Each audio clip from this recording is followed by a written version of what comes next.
Mereka menginjak-injak harga diriku di depan ratusan orang kaya. Tak cukup sampai di situ, mertuaku tega membakar gubuk tua nenekku hingga rata dengan tanah hanya demi ego dan estetika. Mereka pikir aku akan mati menjadi gelandangan, tapi mereka salah besar. 10 tahun kemudian, roda takdir berputar terbalik.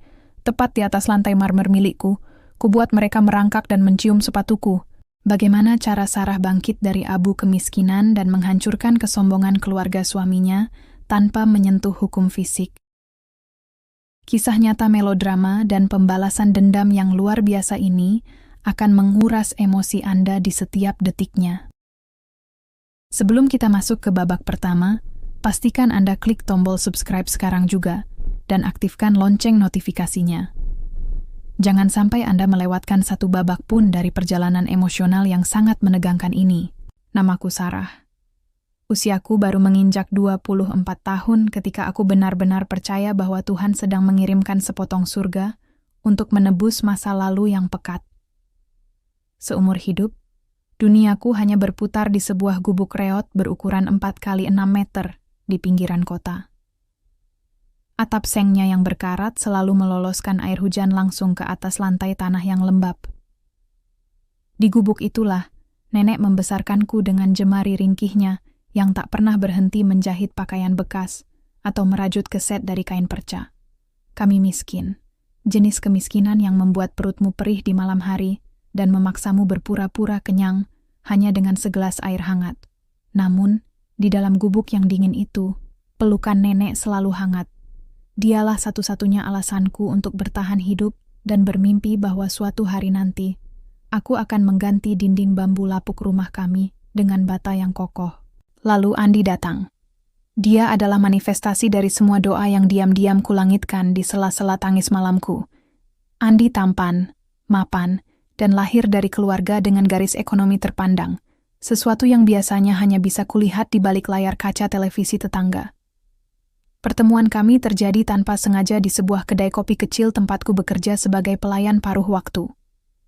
Berbeda dengan pria kaya kebanyakan yang memandang sebelah mata pada gadis bercelemek kusam sepertiku, Andi memperlakukanku dengan kelembutan yang luar biasa. Dia mendengarkan ceritaku tentang nenek dengan mata yang berkaca-kaca. Di bawah lampu jalanan kota yang temaram, dia pernah menggenggam kedua tanganku yang kasar, karena kerja keras dan berjanji dengan suara bergetar. Sarah, ikutlah bersamaku. Izinkan aku menjagamu dan memberikan kehidupan yang layak untuk nenek. Kalian tidak boleh kedinginan lagi saat hujan turun. Kalimat itu mengunci seluruh hatiku. Aku jatuh cinta teramat dalam, bukan pada kekayaannya, melainkan pada ketulusan yang kupikir terpancar dari sepasang matanya. Ketika dia melamarku, aku merasa menjadi wanita paling beruntung di dunia. Nenek menangis haru malam itu, mengusap kepala Andi sambil membisikkan doa-doa keselamatan. Kami membayangkan sebuah masa depan, di mana nenek tidak perlu lagi bangun subuh untuk menjahit, sebuah masa depan di mana aku bisa membelikannya obat-obatan terbaik untuk kaki rentanya yang sering linu. Hari pernikahan itu akhirnya tiba, sebuah perayaan sederhana yang lebih mirip dengan upacara keterpaksaan dari pihak keluarga pria. Aku mengenakan gaun putih polos tanpa payet mewah, hasil rancanganku sendiri yang dijahit dengan sisa-sisa kain terbaik yang bisa kubeli. Di seberang altar, aku bisa melihat kontras yang nyata. Di sisiku, hanya ada nenek yang mengenakan kebaya tua peninggalan almarhumah ibuku dan 2 orang tetangga dekat. Sementara di sisi Andi, berjejer pria dan wanita berbusana glamor dengan aroma parfum mahal yang menusuk hidung. Di barisan paling depan, duduk seorang wanita parubaya dengan sanggul tinggi dan tatapan mata sekeras batu es. Dialah Ibu Dewi, ibu mertuaku. Di sebelahnya, Siska, adik iparku, yang tak henti-hentinya menatap ujung sepatuku yang sedikit lecet dengan pandangan penuh kejijikan. Senyum Sarah, hari ini kamu adalah istriku. Bisik Andi lembut di telingaku saat menyadari tubuhku gemetar di bawah tatapan tajam keluarganya. Genggaman tangannya yang hangat saat itu berhasil menghalau kabut kecemasan di dadaku. Aku percaya padanya. Aku percaya bahwa cinta kami cukup kuat untuk menjembatani jurang pemisah di antara 2 dunia kami yang berbeda. Namun, ilusi kebahagiaan itu mulai retak bahkan sebelum malam pertama kami usai. Setelah resepsi kecil selesai, Andi membawaku ke rumah keluarga besarnya. Sebuah istana megah berlantai 3 dengan pilar-pilar putih yang menjulang angkuh. Lantai marmernya begitu berkilau, hingga aku bisa melihat bayangan wajahku yang kuyu di atasnya. Ketika aku melangkah masuk, kehangatan yang tadi kurasakan di altar mendadak menguap. Ibu Dewi berdiri di tengah ruang tamu, menyilangkan dada sambil menatapku dari ujung rambut hingga ujung kaki. Andi, Mama tidak tahu apa yang ada di dalam pikiranmu sampai nekat membawa wanita kumuh ini ke dalam rumah kita. Suara Ibu Dewi memecah keheningan, dingin dan tajam. Lihat cara dia berjalan, seperti pembantu yang baru pertama kali melihat ubin bersih. Dan baunya, bau minyak angin murahan. Jantungku seakan berhenti berdetak mendengarnya. Aku menoleh ke arah Andi, berharap suamiku akan berdiri di depanku, dan membelaku seperti pria sejati yang berjanji di depan nenek. Namun, Andi hanya menunduk. Dia mengusap tengkuknya dengan canggung, lalu berkata dengan suara lirih yang hampir tak terdengar, "Mama, tolong jangan mulai. Sarah baru saja lelah. Dia akan belajar menyesuaikan diri." Belajar menyesuaikan diri? Kalimat itu menghantam dadaku lebih keras daripada makian ibu mertuaku. Apakah di mata Andi, aku sekotor itu? Siska yang bersandar di pintu lift tertawa sinis. "Belajar sampai kapan, Kak? Gen miskin itu susah hilang. Jangan sampai dia membawa kuman dari gubuk reotnya ke spray sutra kamar Kak Andi." Malam itu, di dalam kamar pengantin yang luas dan asing, aku menangis dalam diam menghadap dinding.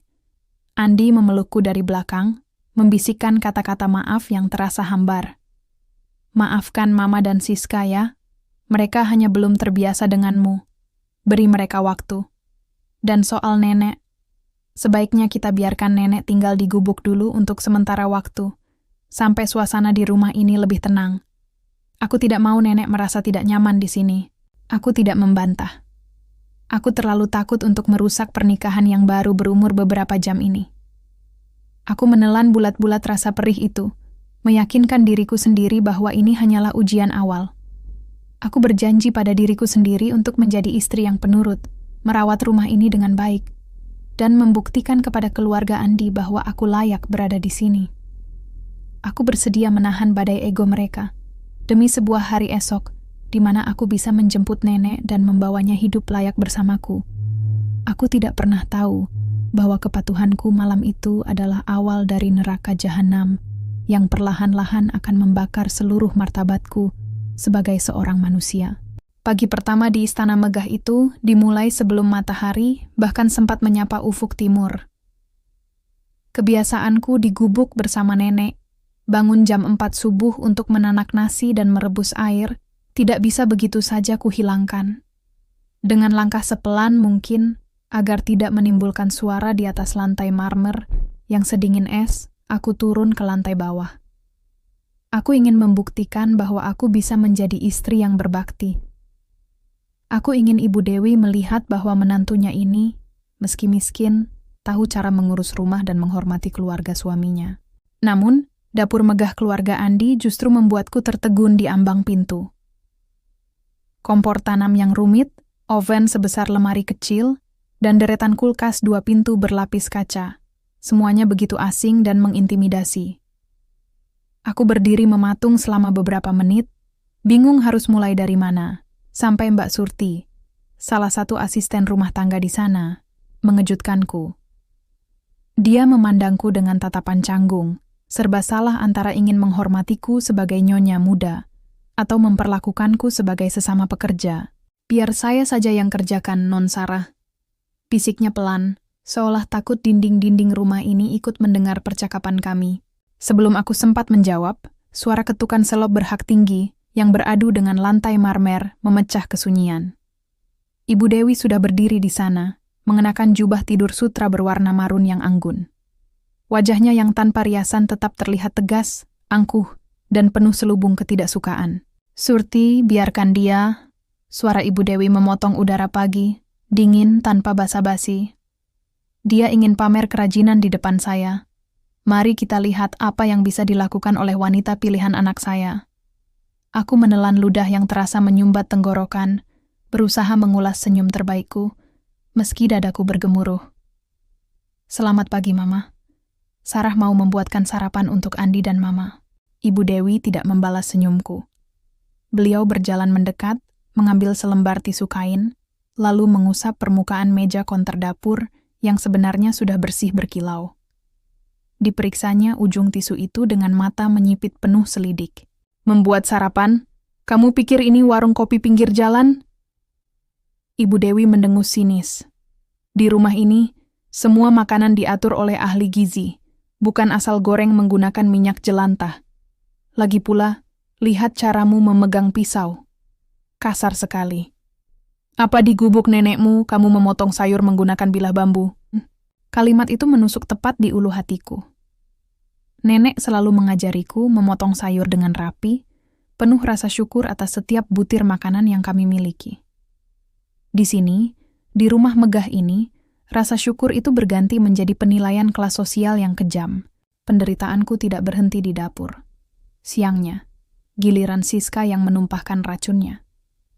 Saat aku sedang duduk di ruang keluarga, mencoba membaca majalah mode agar bisa memahami dunia mereka, Siska turun dengan gaun santai bermerek luar negeri.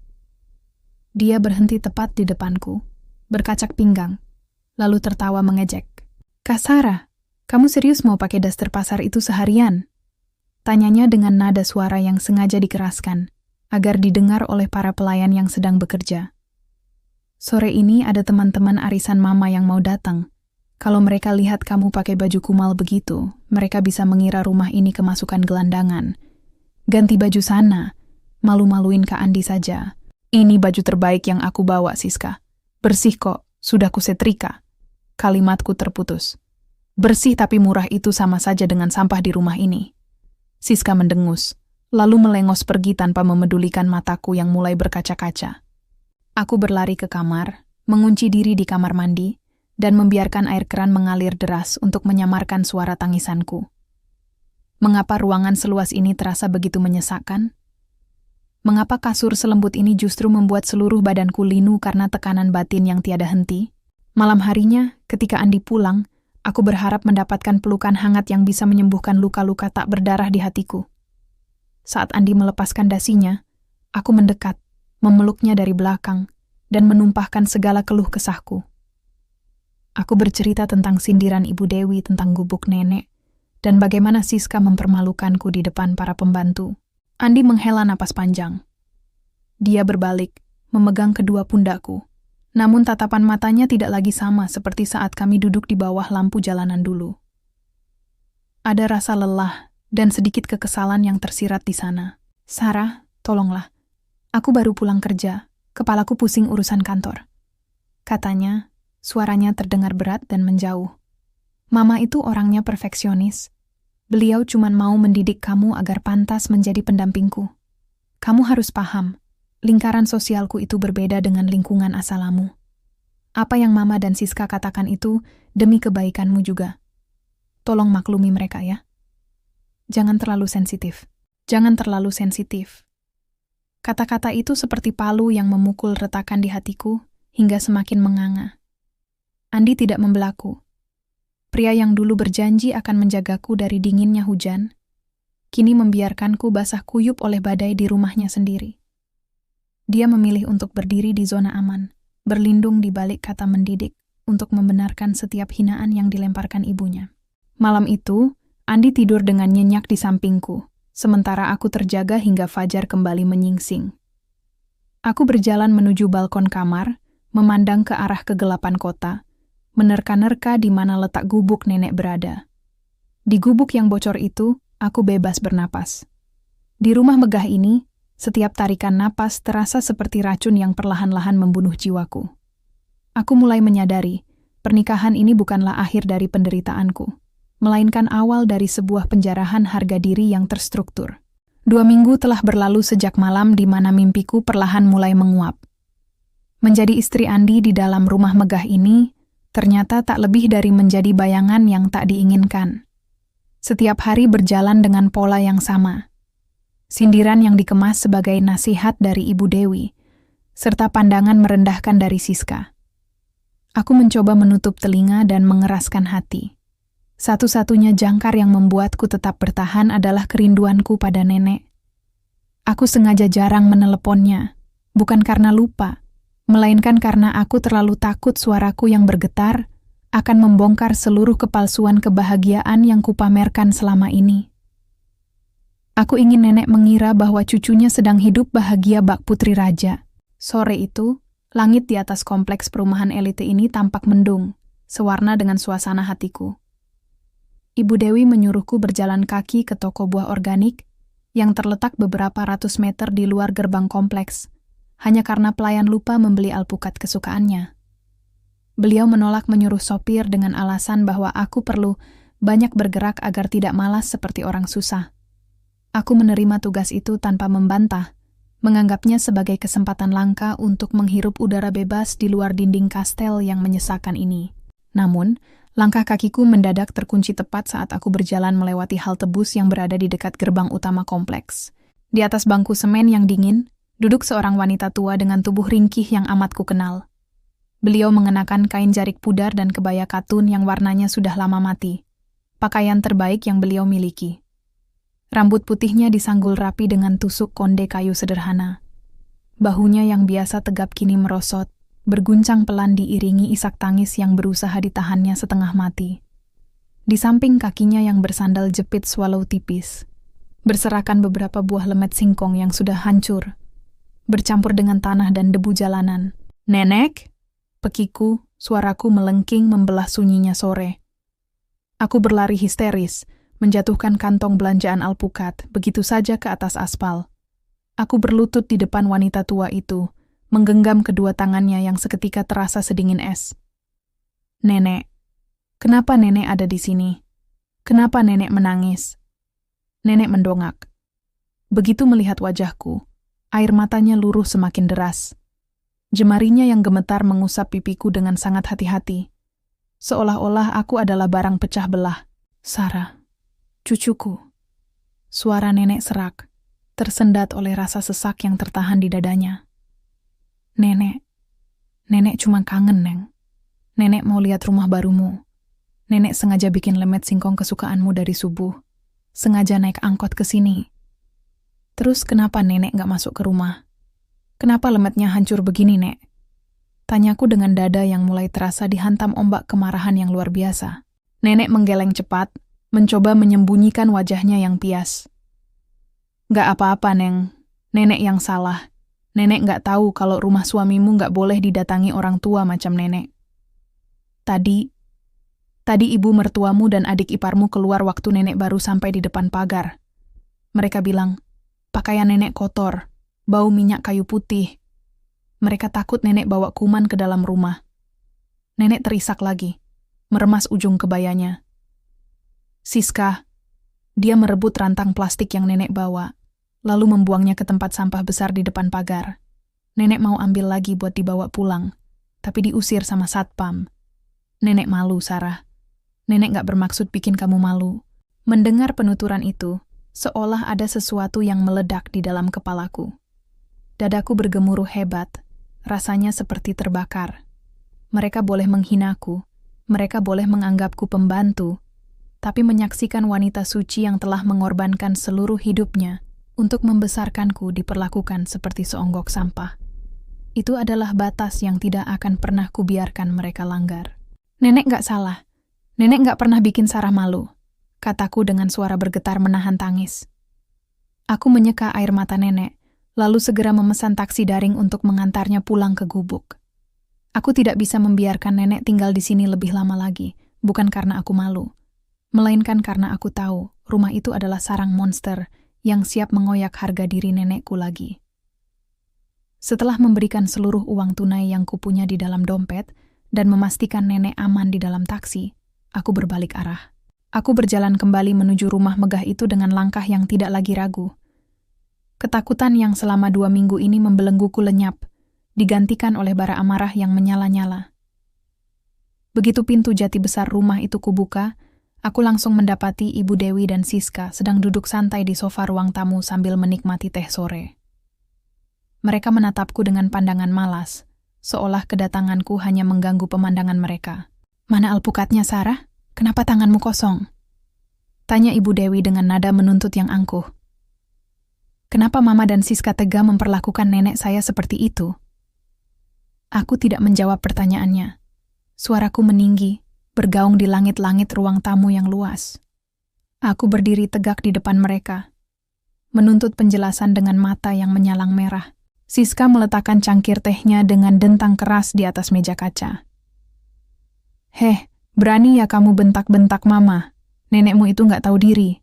Datang-datang pakai baju gembel, bawa makanan kampung bau singkong busuk ke rumah ini. Kamu mau bikin reputasi keluarga kita hancur kalau tetangga lihat? Dia nenekku, Siska. Dia bukan pengemis," teriakku. Air mata kemarahan akhirnya tumpah. Tepat pada saat itu pintu depan kembali terbuka. Andi melangkah masuk dengan setelan kerja yang tampak sedikit kusut. Dia tertegun melihatku berdiri di tengah ruangan dengan napas memburu dan air mata yang membanjiri wajah. "Ada apa ini? Sarah, kenapa kamu teriak-teriak pada Mama dan Siska?" Andi langsung berjalan mendekat, menatapku dengan dahi berkerut tidak suka. "Andi, ibumu dan adikmu baru saja mengusir nenek di depan pagar. Mereka membuang makanan yang dibuat nenek susah payah ke tempat sampah." Aduku, berharap melihat percikan amarah, atau setidaknya rasa bersalah di wajah suamiku. Aku berharap dia mengingat janjinya di bawah lampu jalanan dulu untuk melindungi nenek. Namun Andi hanya membuang napas kasar. Dia menoleh ke arah ibunya, yang kini sedang berpura-pura mengusap dadanya, seolah menjadi korban yang terzalimi oleh makianku. Andi kemudian kembali menatapku dengan pandangan dingin yang membuat seluruh darahku mendadak membeku. "Sarah, tenangkan dirimu. Tolong jangan kekanak-kanakan," kata Andi. Suaranya terdengar sangat datar dan penuh penghakiman. "Mama ada benarnya. Rumah ini sering didatangi kolega bisnis Papa dan aku. Bagaimana kalau mereka melihat ada orang jompo berpakaian kumal berada di sini? Ini semua demi menjaga estetika rumah dan kebersihan. Nenek seharusnya tahu tempat.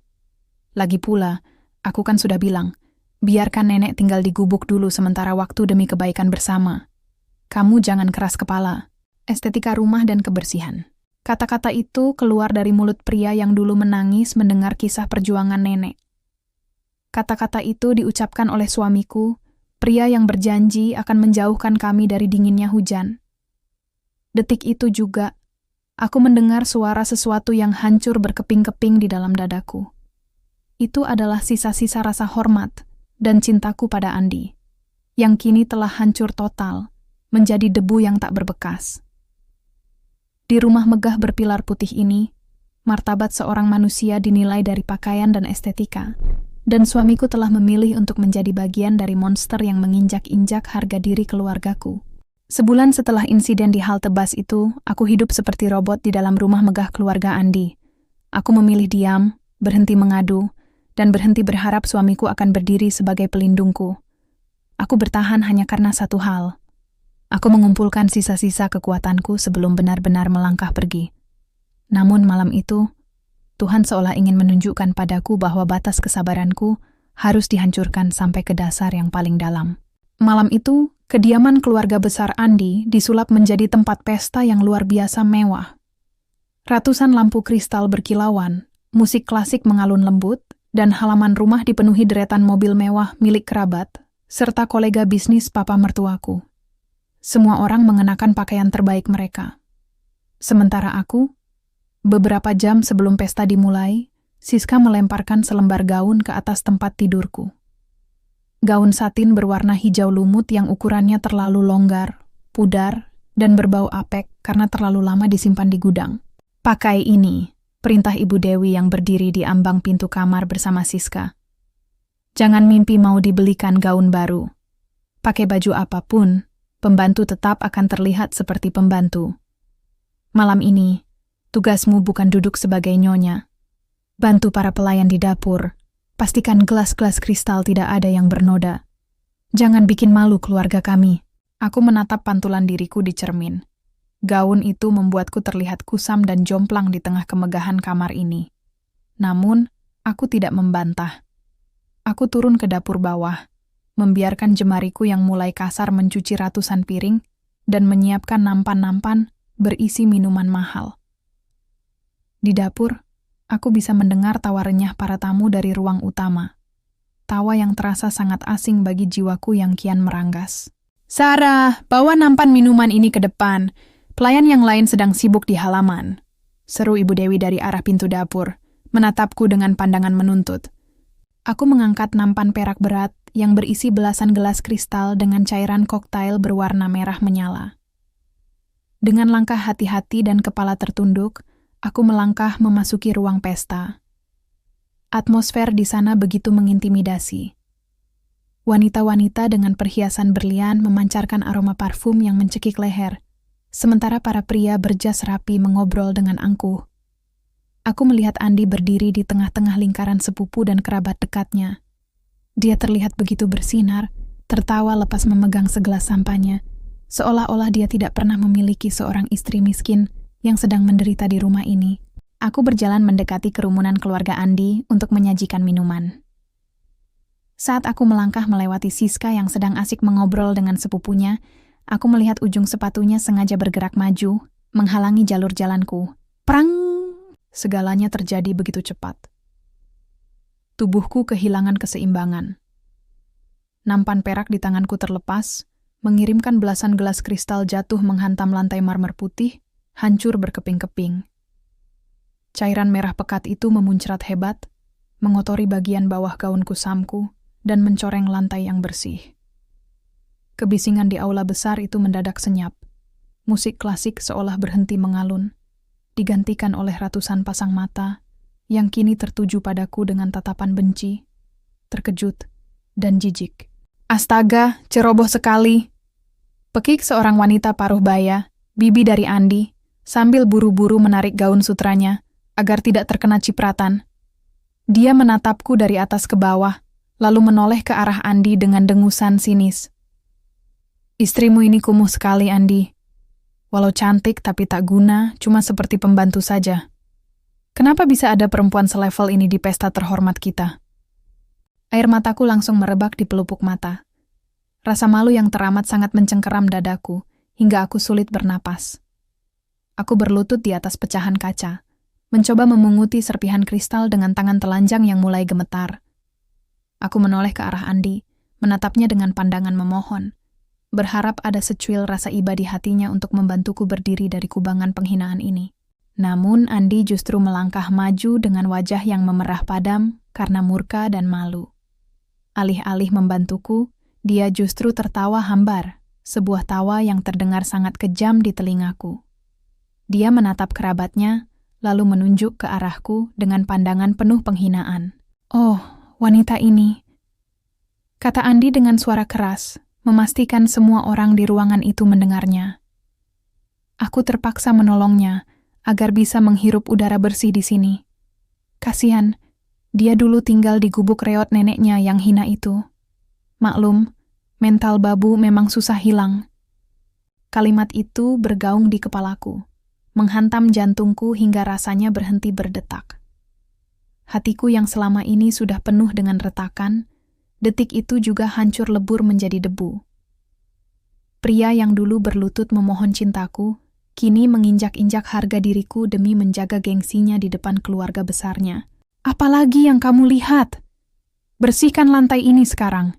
Jangan sampai ada noda tersisa," bentak Siska, menyentuh pundakku dengan ujung sepatunya, mendorongku hingga aku hampir tersungkur di atas pecahan kaca. "Seka sampai bersih. Kalau perlu jilat sekalian biar ubin rumah kami nggak lengket karena cairan murah itu." Tawa riuh dari para tamu pecah, menggelegar memenuhi ruangan bagai melodi neraka. Di bawah tatapan penuh kemenangan dari Ibu Dewi, Siska, dan mata dingin suamiku sendiri, aku merangkak di atas lantai marmer, membersihkan sisa-sisa cairan merah itu dengan tangan yang mulai berdarah karena tergores kaca. Malam itu, di tengah kemegahan pesta yang berkilau, martabatku sebagai seorang manusia telah mati. Namun, dari abu kematian itu, sebuah tekad yang dingin dan hitam mulai lahir di dalam jiwaku. Luka di telapak tanganku masih berdenyut perih, menyemburkan rasa sakit yang konstan setiap kali jemariku bergerak. Sisa-sisa cairan merah pekat dari koktail malam pesta itu telah mengering di sela-sela kuku dan gaun hijau lumut yang kukenakan. Ketika pesta berakhir sekitar pukul 11 malam, seluruh kastel megah ini perlahan tenggelam dalam kesunyian yang mencekam. Andi masuk ke dalam kamar dengan langkah gontai, aroma alkohol menguar kuat dari tubuhnya. Dia melemparkan jasnya ke lantai, melirikku sekilas dengan tatapan malas yang penuh kejengkelan, lalu menjatuhkan diri ke atas ranjang king size tanpa mengucapkan sepatah kata pun. Tidak ada pertanyaan apakah tanganku terluka karena pecahan kaca. Tidak ada permintaan maaf atas kalimat beracun yang dia lemparkan di depan kerabatnya. Dalam hitungan menit, dengkurannya terdengar memenuhi ruangan. Dia tidur dengan sangat nyenyak, seolah-olah baru saja menyelesaikan tugas mulia, sementara jiwaku di sampingnya sedang sekarat. Aku berdiri mematung di sudut kamar, menatap pantulan diriku di cermin besar berbingkai emas. Wajahku pucat, mataku sembab, dan ada noda darah yang mengering di pipiku akibat usapan tanganku sendiri yang terluka.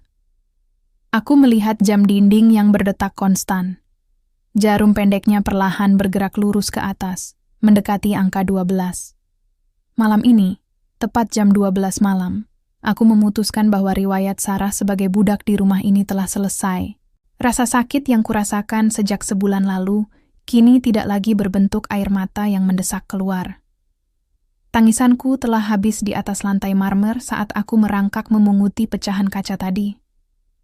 Yang tersisa di dalam dadaku sekarang hanyalah sebuah ruang kosong yang dingin, membeku menjadi sebuah tekad yang sekeras batu karang. Aku berjalan mendekati meja rias. Dengan gerakan perlahan namun pasti, aku melepaskan cincin kawin bermata berlian yang melingkar di jari manisku. Cincin yang dulu kupikir sebagai lambang ikatan suci, kini tak lebih dari sebuah borgol emas yang mengikat harga diriku. Kulit di bawah cincin itu tampak memutih, kontras dengan warna kulitku yang lain. Aku meletakkannya di atas meja kaca dengan dentang pelan. Di sampingnya, kulepaskan pula kalung, gelang, dan anting-anting pemberian Andi. Semua barang berkilau yang dibeli dengan uang keluarganya untuk menjadikanku pajangan yang gagal. Aku tidak ingin membawa 1 sen pun kekayaan mereka. Aku tidak ingin menyentuh apapun yang pernah disentuh oleh kesombongan mereka. Aku berjalan ke arah lemari, mengambil sebuah tas kain usang yang kubawa dari gubuk 10 tahun lalu. Satu-satunya barang yang tidak dibakar atau dibuang oleh Siska karena letaknya yang tersembunyi.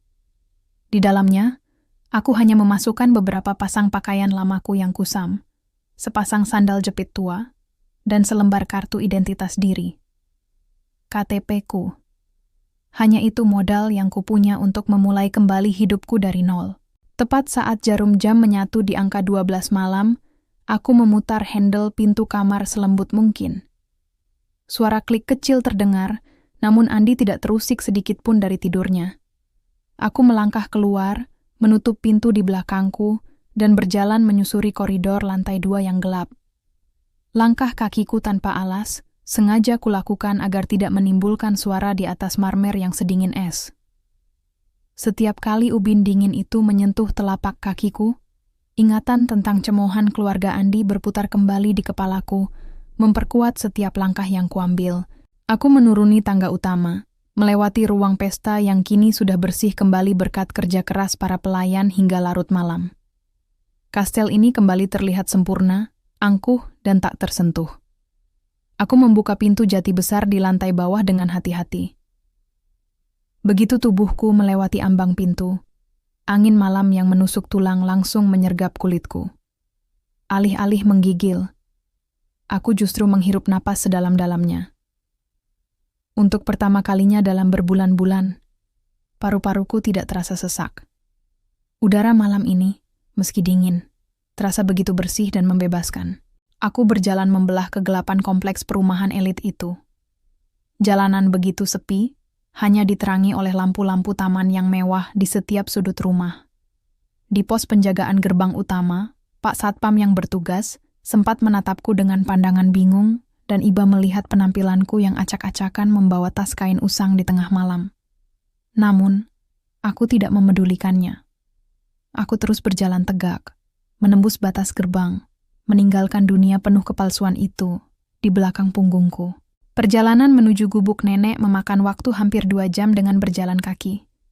Kakiku mulai lecet dan luka di tanganku kembali berdenyut, namun fokusku tidak beralih. Aku tidak berlari, aku tidak terburu-buru seperti orang yang sedang ketakutan. Aku berjalan dengan ritme yang konstan, dengan kepala yang terangkat tinggi. Sepanjang jalan, aku bersumpah pada diriku sendiri. Ini adalah kali terakhir aku berjalan dengan rasa sakit seperti ini. Suatu hari nanti, aku akan kembali dengan cara yang berbeda. Ketika azan subuh mulai berkumandang sayup-sayup dari kejauhan, aku akhirnya sampai di pinggiran kota, di depan sebuah gang sempit yang menuju ke rumah gubuk nenek. Dari kejauhan, aku bisa melihat cahaya kuning temaram dari lampu pijar 5 watt yang menyala di balik dinding bambu lapuk rumah kami. Rumah itu kecil, reyot, dan atapnya mungkin masih bocor. Tapi di sanalah satu-satunya tempat di dunia ini, di mana jiwaku dihargai. Aku mengetuk pintu kayu yang berderit itu dengan sisa-sisa tenaga di jemariku. "Nenek," bisiku lirih. Tidak butuh waktu lama sampai terdengar langkah kaki ringkih yang mendekat dari dalam. Pintu terbuka, menampilkan sosok nenek dengan kain sarung yang membalut tubuh tuanya. Begitu melihatku berdiri di sana dengan baju kotor dan tas kain usang, mata tua nenek membelalak sejenak. Namun, tidak ada riak kepanikan yang histeris di wajahnya. Tidak ada rentetan pertanyaan menuntut tentang mengapa cucunya pulang jam 4 pagi dalam keadaan mengenaskan. Nenek hanya menatap sepasang mataku yang kering tanpa air mata. Beliau melihat luka di tanganku, melihat kehancuran sekaligus tekad baru yang membara di balik tatapanku. Detik itu juga, nenek maju selangkah dan langsung menarikku ke dalam pelukannya. Pelukan itu begitu erat, begitu hangat, mengalirkan seluruh kekuatan yang sempat hilang dari tubuhku. Nenek mengusap punggungku dengan jemarinya yang kasar dan keriput, memberikan keheningan yang paling menenangkan yang pernah kurasakan seumur hidup. Tanpa kata-kata, pelukan nenek seolah berkata bahwa semuanya akan baik-baik saja, bahwa aku telah pulang ke tempat yang aman, dan bahwa badai ini pasti akan berlalu. Di dalam gubuk reyot yang dingin ini, aku tahu, perjalanan baruku untuk membalas setiap tetes air mata kami baru saja dimulai. 2 minggu sejak malam pelarianku, kastel megah keluarga Andi sama sekali tidak menunjukkan tanda-tanda kehidupan di duniaku yang kecil. Mereka tidak mencariku, tidak ada telepon, tidak ada pesan singkat, apalagi kedatangan Andi yang memohon agar aku kembali. Seperti yang sudah kuduga bagi mereka, kepergianku justru seperti hilangnya seonggok sampah yang mengotori pemandangan rumah mereka. Harga diri mereka mungkin sedikit tercoreng karena seorang babu berani melarikan diri, namun kenyamanan mereka jelas tidak terganggu. Aku bersyukur atas keheningan itu. Di dalam gubuk reyot bersama nenek, aku mulai merajut kembali serpihan jiwaku yang sempat hancur. Aku mulai bekerja serabutan, menerima jahitan baju robek dari tetangga sekitar, atau mencuci pakaian milik buruh pabrik di dekat gang. Penghasilannya tidak seberapa, hanya cukup untuk membeli beberapa liter beras dan tahu tempe. Namun, setiap butir nasi yang kukunyah di bawah atap bocor ini terasa 1000 kali lebih nikmat karena tidak bercampur dengan racun hinaan. Hari itu, matahari bersinar teramat terik, membakar aspal pinggiran kota, hingga memancarkan uap panas yang menyesakkan. Aku terpaksa berjalan agak jauh ke kampung sebelah untuk mengantarkan tumpukan pakaian yang selesai kuperbaiki. Perasaanku sejak pagi sebenarnya tidak tenang. Ada debaran halus di dadaku yang terus-menerus mengusik, seolah-olah ada tangan tak kasat mata yang sedang meremas jantungku. Aku mencoba menepisnya, mengira itu hanya rasa lelah karena begadang menyelesaikan jahitan demi upah Rp30.000. Namun begitu aku melangkah memasuki mulut gang menuju rumah gubuk kami, debaran itu berubah menjadi kepanikan yang nyata. Aroma sangit dan bau gosong yang sangat menyengat mendadak menghantam indera penciumanku. Di ujung gang, orang-orang tampak berlarian panik sambil membawa ember-ember plastik berisi air. Suara teriakan histeris bersaut-sautan membelah udara siang yang panas. Jantungku mencelos. Tatapanku langsung tertuju pada kepulan asap hitam pekat yang membubung tinggi ke angkasa, tepat dari arah tempat tinggal kami. "Sarah! Sarah, cepat, Sarah! Rumah nenekmu kebakaran! Teriak Bu RT yang berlari melewatiku dengan wajah pucat pasi. Kantong plastik berisi uang upah jahitanku terlepas begitu saja dari genggaman. Seluruh persendianku mendadak lemas. Namun entah dari mana datangnya kekuatan, aku langsung berlari kencang membelah kerumunan orang. Air mataku tumpah seketika, mengaburkan pandangan. Pikiran buruk langsung berputar-putar di kepalaku. Nenek di mana? Nenek selamat atau tidak? Begitu sampai di ujung belokan, lututku benar-benar mati rasa hingga aku jatuh tersungkur di atas tanah berdebu. Di depanku, gubuk kecil yang menjadi saksi bisu seluruh perjalanan hidupku kini telah menjelma menjadi lautan api yang menjilat-jilat angkuh. Dinding bambunya yang kering membuat api merambat dengan kecepatan yang mengerikan, melahap habis seluruh kenangan, pakaian, dan satu-satunya mesin jahit tua milik nenek. Nenek! Nenek di mana? Jeritku histeris, mencoba merangkak maju menuju kobaran api yang terasa membakar kulit wajahku. Beberapa warga buru-buru menahan tubuhku, mendekapku erat agar tidak nekat menerobos api. Di tengah keputusasaan yang mencekik itu, mataku menangkap sosok wanita tua di bawah pohon pisang seberang jalan. Itu nenek. Beliau duduk di atas sebuah kotak plastik usang, tubuh ringkihnya gemetar hebat dari ujung kepala hingga ujung kaki. Wajah tuanya yang biasa tenang kini penuh dengan coretan jelaga hitam, memucat tanpa darah. Matanya yang rabun menatap lurus ke arah kobaran api dengan pandangan kosong, sebuah tatapan yang memancarkan trauma mendalam yang teramat sangat. Jemarinya yang keriput terus meremas ujung kain jariknya yang robek, tanpa mengeluarkan suara sepatah pun. Beliau terlalu syok, terlalu ketakutan hingga suaranya terkunci di tenggorokan. Aku melepaskan diri dari dekapan warga, dan langsung berlari memeluk nenek. Aku menangis sejadi-jadinya di dadanya yang bergetar. Nenek, maafkan Sarah nggak ada di sini. Nenek tidak merespons. Beliau hanya terus menatap api dengan tubuh yang terus menggigil. Kehilangan satu-satunya tempat bernaung di usia senja, dengan cara tragis seperti ini, telah mengoyak sisa-sisa kekuatan batinnya. Sarah! Sebuah suara berat memanggilku. Pak RT berdiri di sampingku dengan wajah yang dipenuhi kemarahan yang tertahan. Beliau menyerahkan sebotol air mineral untuk nenek, lalu berbisik dengan nada serius. Ini bukan kebakaran biasa karena korsleting listrik atau kompor. Ini sengaja dibakar. Aku mendongak, menatap Pak RT dengan mata yang memerah dan sembab. Maksud Pak RT apa? Tadi, sebelum api membesar, ada mobil mewah warna hitam berhenti di depan gang. Mobil yang sama dengan yang mengantar kamu waktu menikah dulu, kata Pak RT. Suaranya bergetar menahan amarah. 2 orang perempuan turun dikawal beberapa pria berbadan tegap. Yang satu perempuan paruh baya bersanggul tinggi, yang satu lagi perempuan muda berwajah menor. Mereka menyuruh orang-orang itu mendobrak gubuk, menyeret nenekmu keluar dengan kasar sampai beliau jatuh ke parit. Setelah itu, mereka melempar beberapa botol bensin ke dalam gubuk dan menyalakan api. Darahku mendadak berhenti mengalir. Ibu Dewi dan Siska. Perempuan muda itu sempat berteriak sebelum masuk kembali ke mobil. Lanjut Pak RT sambil mengepalkan tinjunya. Dia bilang, ini akibatnya kalau berani mencoreng nama keluarga kami dengan kabur dari rumah. Biar kalian tahu rasa hidup menggelandang tanpa punya tempat sembunyi. Mendengar penuturan itu, tangisanku mendadak berhenti. Detik itu juga, air mata yang membanjiri wajahku mengering begitu saja. Rasa sedih, rasa sakit, dan rasa hancur yang sejenak tadi menguasai diriku, tiba-tiba menguap, digantikan oleh sejenis hawa dingin yang luar biasa pekat yang langsung menjalar ke seluruh pembuluh darahku. Aku menatap abu gubuk kami yang perlahan mulai runtuh ke tanah. Ibu Dewi dan Siska tidak hanya membakar kayu dan bambu. Mereka telah membakar satu-satunya tempat perlindungan yang dimiliki oleh seorang wanita tua yang tidak pernah berbuat jahat kepada siapapun. Mereka membakar gubuk ini hanya untuk memuaskan ego dan kesombongan mereka yang terancam.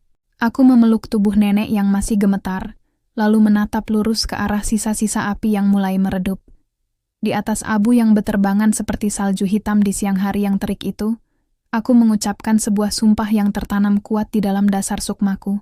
Mereka telah menghancurkan duniaku, maka aku akan membangun sebuah dunia baru yang jauh lebih besar, hanya untuk meruntuhkan dunia mereka di masa depan. Aku tidak akan melaporkan kejadian ini ke polisi sekarang, karena aku tahu uang mereka bisa dengan mudah membeli hukum. Aku akan membalasnya dengan caraku sendiri. 10 tahun dari sekarang, atau kapanpun waktu itu tiba, aku bersumpah demi air mata nenek hari ini, aku akan membuat mereka merangkak di bawah kakiku, memohon belas kasihan di atas abu kesombongan mereka sendiri yang telah hancur. Detik ini, Sarah yang lemah lembut dan penurut telah mati bersama gubuk ini, dan dari abunya, lahir seorang wanita yang tidak akan pernah mengenal kata ampun. Malam jatuh di atas puing-puing gubuk kami yang masih menyisakan hawa hangat sisa kebakaran. Gumpalan asap tipis masih menari-nari di udara, membawa pergi seluruh sisa kehidupan fisik yang pernah kami miliki. Warga sekitar bergantian menawarkan baju layak pakai dan makanan sekadarnya. Namun tidak ada yang bisa menawarkan tempat tinggal jangka panjang. Semua orang di kampung ini hidup dalam garis kemiskinan yang sama. Menampung 2 jiwa tambahan berarti mengurangi jatah makan keluarga mereka sendiri.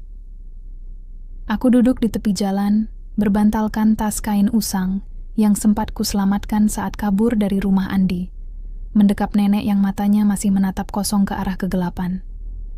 Jiwaku terasa mati rasa, namun otakku terus berputar liar, mencari cara bagaimana kami bisa bertahan hidup besok pagi tanpa sepeser pun uang di kantong. Tepat saat jam menunjukkan pukul 8 malam, sebuah sepeda motor matic tua berhenti di depan kami. Lampu utamanya yang agak redup menyorot wajahku yang kotor oleh jelaga. Seorang wanita berhelm turun dengan tergesa-gesa. Begitu dia membuka kaca helmnya, sepasang mata bulat yang penuh keterkejutan menatapku. "Sarah, astaga, Sarah, ini beneran kamu?" Suara itu membelah lamunanku. Dia adalah Riana, teman sebangkuku saat SMA dulu. Riana yang kukenal sebagai gadis periang yang mandiri, yang dulu sering berbagi bekal makan siang denganku.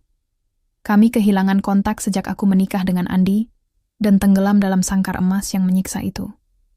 Riana menatapku, lalu beralih pada nenek, dan kemudian pada tanah lapang, yang kini rata dengan abu. Tanpa banyak bertanya, dia langsung berlutut di depanku, menggenggam pundakku yang gemetar. "Aku lihat berita kebakaran kampung ini di media sosial, tapi aku nggak tahu kalau ini rumah nenekmu, Sar. Kenapa kamu bisa ada di sini? Bukannya kamu..."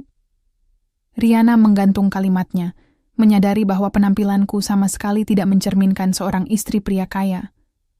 "Aku udah pergi dari rumah itu, Ri, dan siang tadi, mereka membakar gubuk ini," jawabku dengan suara yang teramat datar, tanpa air mata.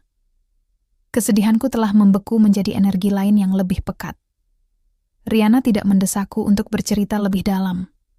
Dia melihat kondisi nenek yang memprihatinkan, lalu dengan tegas berkata, "Ayo ikut aku. Kamu dan nenek nggak boleh tidur di pinggir jalan seperti ini." Malam itu, Riana membawa kami ke sebuah rumah kontrakan kecil, berukuran 3 kali 4 meter di daerah pinggiran yang agak jauh dari pusat kota. Rumah itu sangat sederhana, hanya terdiri dari 1 ruang sekat dan kamar mandi kecil di pojok belakang. Namun, bagi kami yang baru saja kehilangan segalanya, tempat itu terasa seperti sebuah berkah yang tak ternilai. Ada kasur lantai tipis yang bersih dan sebuah kipas angin dinding yang berputar pelan. Setelah membantu nenek berbaring dan memastikannya tertidur setelah meminum teh hangat, Riana mengajakku duduk di teras depan yang sempit. "Aku punya usaha konveksi kecil-kecilan di dekat sini, Sar. Cuma modal 3 mesin jahit dan beberapa lembar kain sisa pabrik," kata Riana sambil menyerahkan sepotong roti kepadaku.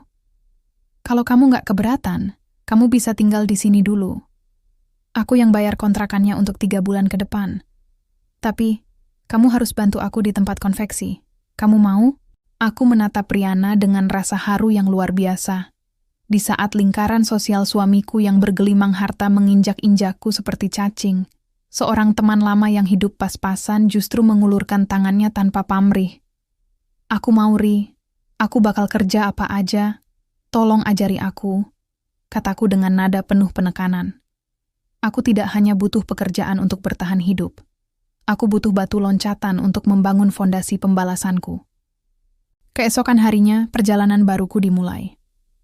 Kisah sukses tidak pernah ditulis dalam semalam, dan aku merasakannya sendiri bagaimana rasanya merangkak dari titik paling bawah.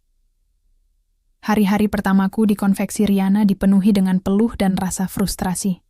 Tugas pertamaku bukanlah mendesain baju mewah, melainkan menjadi buruh potong kain dan pembersih sisa-sisa benang. Jemariku yang sempat tergores pecahan kaca di pesta keluarga Andi, kini harus akrab dengan tajamnya gunting besar dan kasarnya kain katun kiloan. Seringkali, gunting itu slip dan melukai kulitku hingga berdarah, namun aku menolak untuk mengeluh. Setiap rasa perih di tanganku justru kupergunakan sebagai pengingat akan rasa sakit yang ditorehkan Andi, Ibu Dewi, dan Siska. Setiap malam setelah para pekerja lain pulang, aku memilih untuk tetap tinggal di dalam bengkel konveksi yang pengap.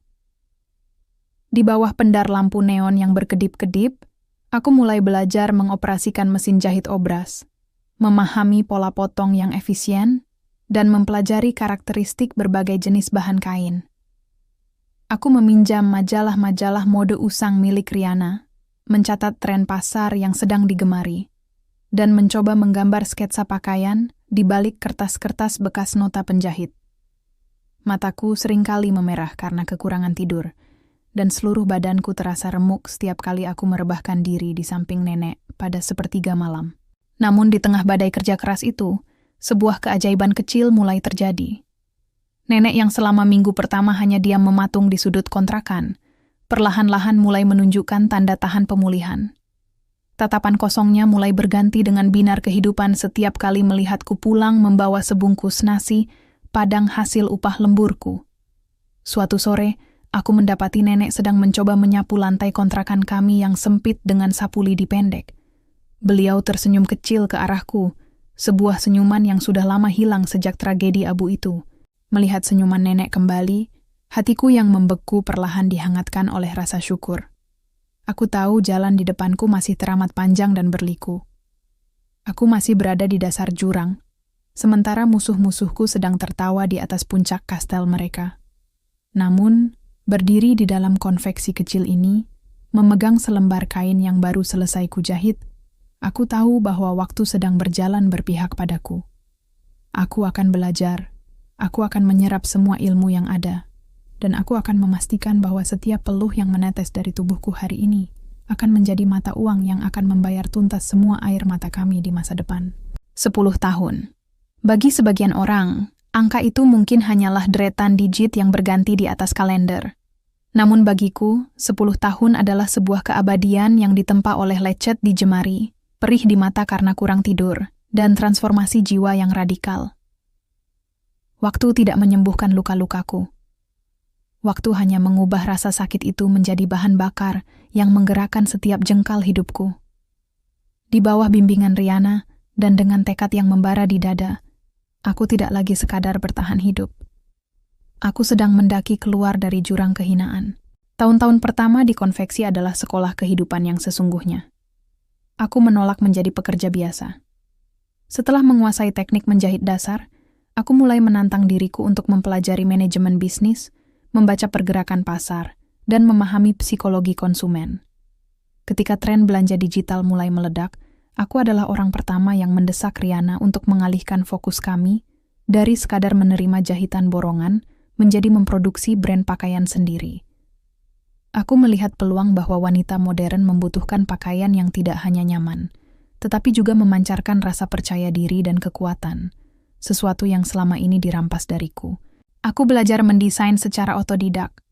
Setiap malam, saat kota telah terlelap, aku duduk di depan meja kerja yang diterangi satu lampu pijar, menggoreskan pensil di atas kertas sketsa hingga fajar menyingsing. Koleksi pertama kami, sebuah lini fashion kerja wanita, dengan potongan tegas namun elegan, terjual habis dalam hitungan hari melalui platform digital. Itulah titik balik kami. Bisnis konveksi kecil Rihanna perlahan menjelma menjadi sebuah perusahaan konveksi skala menengah, dan aku bukan lagi sekadar buruh jahit yang menumpang tinggal. Aku adalah mitra strategisnya. Namun ambisiku tidak berhenti di sana. Aku menginginkan sesuatu yang lebih besar. Sesuatu yang akan menjadi monumen keberhasilanku, sekaligus tamparan bagi mereka yang dulu merendahkanku. Dengan modal tabungan yang kukumpulkan dengan sangat ketat, Aku memberanikan diri melepaskan diri dari konveksi Riana, tentu dengan restu dan dukungannya, untuk mendirikan rumah mode premium milikku sendiri yang kuberi nama Aura. Proses membangun Aura adalah pembuktian fisik dan mental yang sesungguhnya. Aku yang dulu pemalu, penurut, dan selalu menundukkan kepala saat dimaki, kini harus bertransformasi menjadi wanita korporat yang tegas. Aku belajar bagaimana caranya bernegosiasi dengan pemasok kain kelas atas yang licik, bagaimana menghadapi investor yang meremehkan latar belakangku, dan bagaimana memimpin puluhan karyawan dengan wibawa. Aku menanggalkan semua daster lusuh dan pakaian pudar masa laluku. Kini, penampilanku adalah perisai sekaligus senjataku. Setelan blazer berpotongan tajam, rambut yang tertata rapi, dan sepasang mata yang menatap lurus ke depan dengan ketenangan yang mengintimidasi. Aku tidak lagi mengizinkan siapapun mendikte harga diriku. Di tengah kesibukan yang menggila itu, nenek adalah jangkarku untuk tetap membumi. Beliau kini telah berusia lanjut, namun kesehatannya berangsur-angsur membaik seiring dengan hilangnya bayang-bayang trauma masa lalu. Kami tidak lagi tinggal di kontrakan sempit. Aku telah membelikannya sebuah rumah joglo yang asri dan luas di pinggir kota, dengan taman hijau yang dipenuhi bunga-bunga kesukaannya. Di sana, nenek bisa menghirup udara segar tanpa perlu takut diusir atau dihina oleh siapapun. Setiap kali aku pulang dengan tubuh lelah pasca rapat panjang, melihat nenek duduk tenang sambil menikmati teh hangat di teras rumah adalah obat penawar terbaik yang menghapus seluruh keletihanku. Kini, 10 tahun sejak malam pelarian tengah malam itu, Aura bukan lagi sekadar nama baru di industri fashion. Aura telah menjelma menjadi salah satu butik megah paling diperhitungkan di pusat distrik perbelanjaan elit kota. Butikku berdiri kokoh dengan arsitektur modern, dinding kaca yang tinggi menjulang, dan lantai marmer hitam yang berkilau sempurna. Jenis lantai yang jauh lebih mewah daripada lantai marmer di kastel keluarga Andi, yang dulu harus kujilat. Setiap kali aku berdiri di lantai atas butikku, memandang ke arah jalanan kota yang sibuk melalui dinding kaca, aku tahu bahwa roda nasib tidak pernah berputar secara kebetulan. Roda itu berputar karena aku memaksanya berputar dengan darah, keringat, dan air mata yang mengering menjadi baja. Aku telah siap. Fondasiku sudah sangat kokoh, duniamu sudah sangat besar, dan angin takdir tampaknya mulai berembus membawa kabar bahwa orang-orang dari masa laluku sedang berjalan menuju jebakan karma mereka sendiri. Alam punya cara yang sangat rapi untuk melunasi setiap utang rasa sakit. Ketika kita berada di atas, kita seringkali lupa bahwa angin badai bisa datang kapan saja untuk meruntuhkan kesombongan. Selama 10 tahun ini, aku tidak pernah meluncurkan satupun serangan fisik atau menyewa orang untuk merusak hidup keluarga Andi. Aku terlalu sibuk membangun duniaku sendiri bersama Aura. Namun, di dalam lingkaran bisnis kelas atas yang kini kugeluti, informasi adalah komoditas yang mengalir sangat cepat. Kebangkrutan, skandal, dan kehancuran finansial sebuah keluarga terpandang selalu menjadi konsumsi empuk di meja-meja rapat para investor. Maka, ketika nama keluarga Andi mulai disebut-sebut dalam nada bisik-bisik yang penuh cemooh, aku hanya mendengarkannya dengan secangkir kopi di tangan dan wajah tanpa ekspresi. Kehancuran mereka tidak terjadi karena sihir atau kutukan kebetulan. Karma bekerja lewat hukum alam, memanfaatkan sifat arogan dan keserakahan mereka sendiri sebagai senjata makan tuan. Andi, yang setelah kepergianku perlahan mengambil alih takhta bisnis mendiang ayahnya, ternyata tidak memiliki kegigihan seorang pengusaha sejati. Dia terbiasa hidup enak dan menganggap remeh kerja keras. Buta oleh ambisi untuk melipat gandakan kekayaan dengan instan, demi pamer di lingkaran sosialnya, Andi mengambil langkah fatal. Dia menginvestasikan hampir seluruh aset lancar perusahaan dan tabungan keluarganya ke dalam sebuah proyek investasi bodong berskala nasional yang menjanjikan keuntungan ratusan %. Dia tertipu, sangat telak. Pria yang dulu menyebutku mental babu, itu ternyata sangat mudah dikelabui oleh bualan manis para penipu berdasi. Kejatuhan Andi berantai seperti efek domino yang tak terbendung. Ketika perusahaan utamanya mulai goyang dan dililit utang operasional, Siska justru menolak untuk menurunkan gaya hidup mewahnya. Baginya, tampil miskin di depan teman-teman sosialitanya adalah kematian yang lebih mengerikan daripada kebangkrutan itu sendiri. Dia terus menggesek kartu kredit, membeli tas-tas desainer luar negeri edisi terbatas, dan menyewa mobil mewah hanya untuk mempertahankan ilusi bahwa mereka masih berada di puncak dunia. Ketika kartu kreditnya diblokir, Siska nekat beralih ke pinjaman jangka pendek dengan bunga mencekik, menjaminkan sisa perhiasan dan aset-aset kecil yang tersisa. Puncaknya terjadi 6 bulan lalu. Kastel megah berlantai 3 dengan pilar-pilar putih yang angkuh itu, tempat di mana aku dulu dipaksa merangkak menjilat lantai, akhirnya disita oleh bank. Seorang kenalan bisnisku yang kebetulan bekerja di bank penyita menceritakan momen itu padaku sambil tertawa remeh. Ibu Dewi, wanita paruh baya bersanggul tinggi yang dulu memandangku bagai kotoran di ujung sepatunya, kabarnya menjerit-jerit histeris di halaman rumah saat petugas mulai menempelkan stiker lelang berwarna merah menyala di pilar putih kesayangannya. Beliau memohon-mohon waktu tambahan, namun hukum finansial tidak mengenal air mata palsu. Lantai marmer berkilau yang dulu sangat mereka agungkan, kini terkunci rapat di bawah kepemilikan kurator bank. Kini, mereka bertiga terpaksa menelan pil paling pahit dalam hidup mereka. Mereka pindah ke sebuah rumah kontrakan sempit di dalam gang padat penduduk di pinggiran kota. Sebuah ironi yang sangat luar biasa dari takdir. Tempat tinggal mereka sekarang bahkan hampir tidak lebih baik dari kawasan gubuk tempatku dan nenek dulu bernaung. Namun, ada perbedaan yang sangat mendasar. Di gubuk kami yang dulu, ada cinta, kehormatan, dan ketulusan yang membuat udara terasa hangat. Sementara di kontrakan sempit mereka, yang ada hanyalah ruang pengap yang dipenuhi oleh makian saling menyalahkan, bau obat-obatan Ibu Dewi yang mulai sering sakit-sakitan karena stres, dan tumpukan tagihan utang yang datang setiap pagi seperti hantu. Aku berdiri di dekat jendela besar ruang kerjaku, memandang lampu-lampu kota yang mulai menyala di bawah langit senja, yang bergradasi dari kuning hangat ke abu-abu gelap. Aku tidak merasakan kegembiraan yang meledak-ledak mendengar kehancuran mereka. Yang kurasakan adalah sebuah kepuasan yang dingin, sebuah ketenangan yang absolut. Roda nasib telah berputar persis seperti skenario yang ditulis oleh keadilan alam. Mereka yang dulu membakar gubukku agar aku tidak punya tempat sembunyi, kini harus meringkuk di dalam ruang sempit beratap seng yang panas, merasakan langsung bagaimana rasanya menjadi orang miskin yang dibuang oleh dunia. Dan bagian terbaiknya adalah, mereka bahkan belum tahu bahwa wanita yang dulu mereka usir di tengah malam, kini memegang kunci yang bisa menentukan sisa napas finansial mereka. Pagi itu, butik Aura dipenuhi aroma lilin aromaterapi premium beraroma cendana dan melati. Di lantai 2, tepat di ruang tunggu VIP yang dibatasi dinding kaca tebal, aku sedang meninjau laporan keuangan bulanan. Di bawah sana, di lantai utama, lantai marmer hitam mengilat memantulkan bayangan lampu-lampu gantung kristal yang megah. Tempat ini adalah mahakaryaku, simbol dari setiap tetes peluh dan darah yang kukeluarkan selama 10 tahun terakhir. Ketukan lembut di pintu memecah konsentrasiku. Sekretaris pribadi saya, Maya, melangkah masuk dengan raut wajah serba salah. "Maaf mengganggu, Bu Sarah," kata Maya sambil menyerahkan sebuah map proposal yang tampak agak lecek di ujungnya. Di bawah ada 2 orang yang sudah menunggu sejak toko baru dibuka.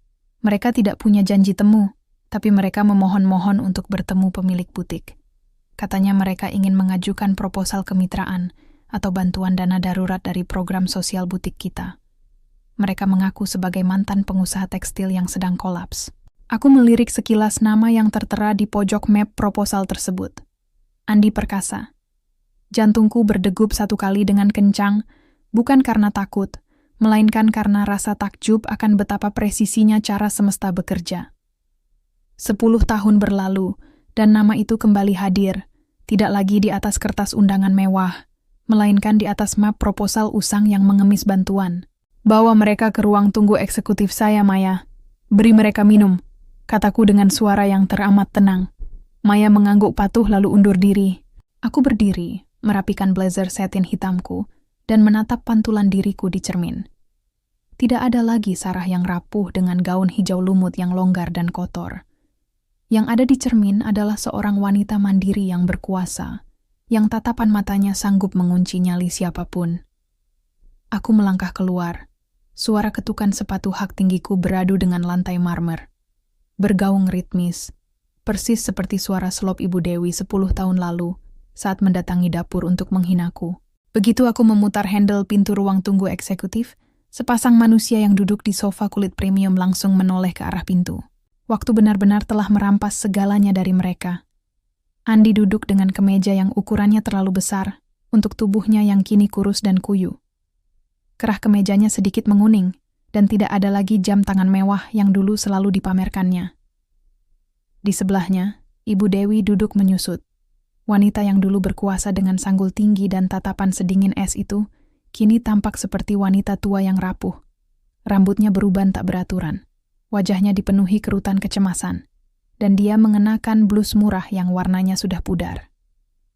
Bau minyak angin murahan samar-samar menguar dari tubuh mereka.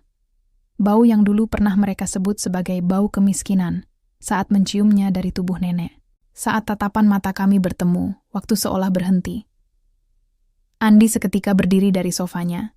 Matanya terbelalak lebar seolah baru saja melihat hantu di siang bolong. Sarah? Suara Andi bergetar hebat, tercekat di tenggorokan. Ibu Dewi ikut mendongak. Begitu menyadari siapa wanita yang berdiri di depan mereka, dengan pakaian korporat yang elegan dan berwibawa, mulutnya ternganga. Kamu? Tidak mungkin. Kamu si perempuan gubuk itu? Bisiknya dengan suara serak yang gemetar. Aku tidak membalas makian atau keterkejutan mereka dengan amarah. Aku berjalan dengan anggun, lalu duduk di kursi tunggal di depan mereka, menyilangkan kaki, dan menatap mereka dengan pandangan sedingin salju.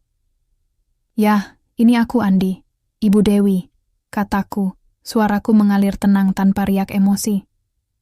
"Selamat datang di Aura. Ada yang bisa saya bantu dengan proposal kalian?" Kata-kata itu menghantam sisa-sisa harga diri Andi. Wajahnya memerah, namun dia tidak lagi memiliki kekuatan untuk membentakku. Kenyataan bahwa mantan istrinya yang dulu dia injak-injak kini adalah pemilik salah satu rumah mode terbesar di kota ini, meruntuhkan seluruh logikanya. "Sarah, tolong kami." Andi tiba-tiba melangkah maju. Lalu tanpa disangka-sangka, dia menjatuhkan lututnya di atas lantai marmer hitam di depan kursiku. Dia bersujud, memegang ujung sepatuku dengan tangan yang gemetar. "Kami hancur, Sarah. Rumah kami disita. Kami dikejar-kejar penagih utang. Mama sakit-sakitan, dan kami butuh uang untuk bertahan hidup. Aku mohon, demi hubungan kita dulu." Andi menangis, air matanya luruh membasahi ubin hitamku. Melihat anaknya berlutut, Ibu Dewi kehilangan seluruh keangkuhannya.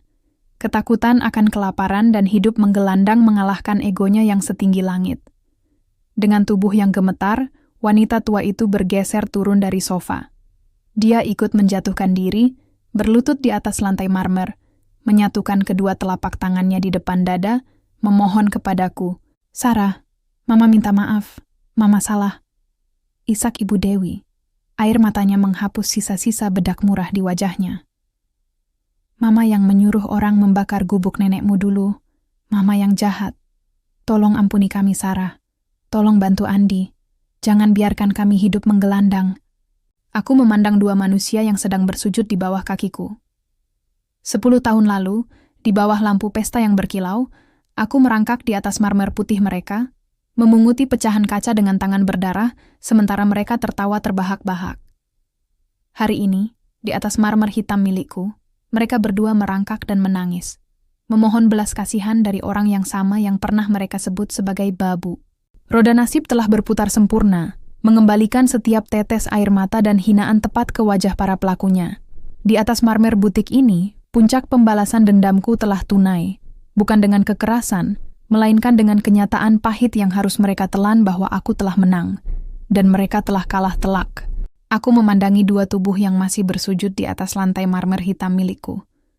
Suara tangis Andi terdengar begitu menyedihkan, memecah keheningan ruang tunggu eksekutif yang biasanya tenang. Di sampingnya, Ibu Dewi, wanita yang dulu keangkuhannya sanggup meruntuhkan duniaku, kini meratap dengan tubuh bergetar hebat. Mereka terus memohon, menyebut-nyebut masa lalu, dan merapalkan kata maaf yang terasa begitu terlambat. 10 tahun lalu, aku mengira melihat momen ini akan membuatku tertawa puas atau berteriak melepaskan dendam yang menyala-nyala. Namun, saat kenyataan itu benar-benar tersaji di depan mataku, yang kurasakan justru sebuah kekosongan yang teramat dingin. Kemarahanku telah habis terbakar bersama gubuk nenek 10 tahun yang lalu. Yang tersisa di hadapanku sekarang hanyalah 2 manusia asing yang sedang menuai badai dari benih kebusukan yang mereka tanam sendiri. Dengan gerakan perlahan namun tegas, aku menarik ujung sepatuku dari cengkeraman tangan Andi yang gemetar. Aku berdiri dari kursi kulitku, menatap mereka dari ketinggian dengan sepasang mata yang tak lagi menyimpan riak emosi. Berdirilah, Andi. Ibu Dewi, suaraku keluar begitu tenang, bahkan hampir menyerupai bisikan, namun sanggup menghentikan tangis mereka seketika. Mereka mendongak dengan mata merah penuh harap, mengira ketenanganku adalah sebuah sinyal pengampunan. Aku menatap mereka bergantian, lalu menghela napas panjang. Penyesalan kalian tidak akan pernah bisa mengembalikan air mata nenek saya 10 tahun lalu. Tangisan kalian hari ini tidak akan bisa membangun kembali dinding-dinding bambu gubuk kami yang kalian ratakan dengan tanah. Kalian datang ke sini bukan karena benar-benar menyesali perbuatan kalian kepada saya, melainkan karena kalian sudah tidak punya pilihan lain untuk menyelamatkan perut kalian sendiri. Sarah, Mama mohon. Mama sakit-sakitan, Sarah. Ibu Dewi kembali terisak, mencoba meraih ujung blazerku, namun aku melangkah mundur 1 tapak. Saya tidak akan membalas perbuatan kalian. Saya tidak akan memaki atau mengusir kalian dengan kekerasan seperti yang kalian lakukan pada nenek saya di halte bus dulu, kataku, memandang mereka dengan tatapan lurus. Tapi butik ini adalah tempat kerja yang profesional, bukan lembaga amal untuk masa lalu yang sudah mati. Proposal kalian saya tolak. Silakan keluar. Aku menekan tombol intercom di atas meja kerjaku. Maya, panggil security. Tolong antar tamu kita keluar dari gedung ini. Andi terpaku. Wajahnya yang kuyu berubah pucat pasi saat 2 orang petugas keamanan berbadan tegap membuka pintu ruangan. Dengan sisa-sisa harga diri yang telah hancur lebur, Andi berdiri dan membimbing ibunya yang lemas untuk melangkah keluar. Saat pintu jati itu tertutup rapat di belakang mereka, aku berjalan mendekati dinding kaca besar. Aku melihat mereka berjalan gontai keluar dari gerbang butik Aura, menyusup di antara kerumunan orang di trotoar, dan perlahan menghilang di telan hiruk-pikuk kota. Mereka pergi membawa penyesalan yang akan mengikat sisa hidup mereka selamanya. Detik itu juga, babak hitam dalam hidupku resmi kututup.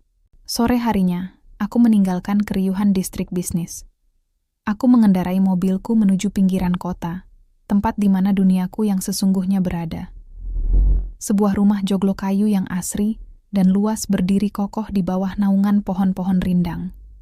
Angin sore berembus lembut, membawa aroma tanah basah dan wangi bunga melati yang bermekaran di halaman. Disinilah tempat perlindunganku, tempat di mana tidak ada ruang untuk kesombongan atau kepalsuan harta. Di teras rumah yang luas, duduk seorang wanita tua dengan kebaya katun yang bersih dan rapi. Nenek. Beliau sedang duduk di kursi goyangnya, menikmati senja sambil memegang secangkir teh hangat. Rambut putihnya berkilau diterpa cahaya matahari yang mulai tenggelam, memancarkan kedamaian yang luar biasa. Tidak ada lagi sisa-sisa trauma di wajahnya. 10 tahun bersamaku dalam ketenangan telah menyembuhkan seluruh luka batinnya. Aku melangkah mendekat, melepas sepatu hak tinggiku, dan duduk bersimpuh di atas lantai kayu di samping kursi goyang nenek. Aku menyandarkan kepalaku di atas lututnya yang ringkih, persis seperti yang sering kulakukan saat kami masih tinggal di gubuk reot dulu. Jemari nenek yang keriput dan kasar perlahan mengusap rambutku dengan penuh kasih sayang. Beliau tidak bertanya tentang apa yang terjadi di butik hari ini. Beliau tidak perlu tahu tentang kepunahan finansial keluarga Andi. Bagi nenek, melihatku pulang dengan selamat dan bisa bersandar di lututnya sudah lebih dari cukup. Tehnya masih hangat, Neng. Mau nenek ambilkan gelas? Bisik nenek dengan suara tuanya yang teramat lembut. Aku mendongak, menatap wajah suci wanita yang telah membesarkanku dengan air mata dan doa. Aku tersenyum tulus, sebuah senyuman yang datang dari lubuk hati yang paling dalam. Gak usah, Nek. Gini aja udah cukup. Sarah cuma mau nemenin nenek lihat matahari terbenam. Kami terdiam, menikmati keheningan sore yang begitu magis. Aku memandang keluar jendela, menatap langit yang perlahan menggelap dengan gradasi warna keemasan yang indah. Di dalam rumah joglo yang asri ini, dikelilingi oleh ketulusan cinta nenek, aku akhirnya menyadari satu hal yang teramat penting tentang kehidupan. Pembalasan dendam terbaik bukanlah dengan melihat musuhmu hancur atau merangkak di bawah kakimu. Pembalasan dendam terbaik adalah ketika kamu mampu bangkit, melepaskan seluruh beban masa lalu, dan hidup dengan sangat bahagia tanpa terikat lagi oleh bayang-bayang mereka. Aku telah memenangkan pertarungan ini, bukan karena aku menjadi kaya, melainkan karena aku berhasil menjaga jiwaku, dan jiwa nenek tetap utuh di tengah badai dunia. Pada akhirnya, hidup mengajariku bahwa cinta sejati tidak pernah diukur dari kilau permata atau megahnya pilar sebuah istana. Harta bisa membeli kepatuhan, bisa membangun dinding yang angkuh, bahkan bisa membeli kesetiaan yang palsu. Namun, cinta yang sesungguhnya adalah tentang ketulusan hati yang bersedia mendekapmu di tengah dinginnya hujan, menghargai martabatmu saat dunia membuangmu, dan menetap dengan utuh bahkan ketika duniamu hanya seluas gubuk reot yang bocor.